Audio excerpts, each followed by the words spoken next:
growing up, I was like always trying to figure out, how do I wake up for Fajr? I was such a heavy sleeper. None of the alarms seemed to work, you know, like I tried everything.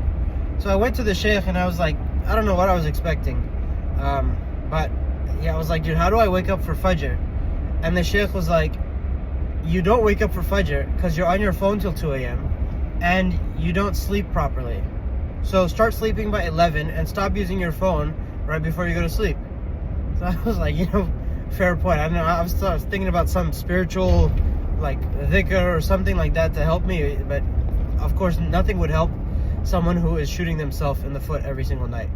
So I started doing that. At 11 o'clock, I would start to go to sleep, and for 3 days straight, I woke up for Fajr. So I was like, yes, I finally cracked the code.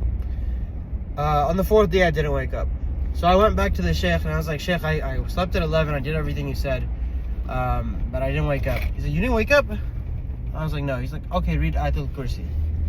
So I was like, okay, I already do that. So he said, okay, then read it 3 times. So I was like, okay. I started reading Ayatul Kursi 3 times. Sure enough, I woke up with Fajr the next day. The following day, I missed it again. So I went back to the sheikh. He's like, okay, now read Ayatul Kursi 7 times.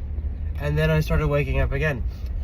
And so the reality is that the first time I was missing Fajr because my lifestyle simply was not good enough to support me waking up for Fajr. A lot of times people, they're not setting alarms properly, or they're not sleeping on time, or they're using their phone at night too much. And that's the main reason why they're not getting Fajr, right? And I don't know what we're expecting, like we're expecting some type of magical thing to happen, some angel to come down and to wake us up. But that's not really how it works, right? But the next couple times, it wasn't because of the lifestyle, it was more because of Shaitan. Because Shaitan is extremely jealous of all those people who are able to make sajda.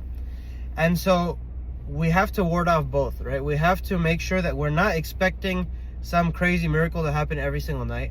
Like, we're allowing ourselves to sleep properly and to set our alarms proper so we can wake up for Fajr.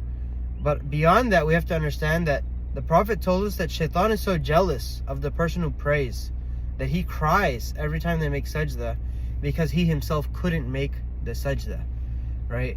And so if you want to get back at Shaitan, there's nothing better to do than to start praying better.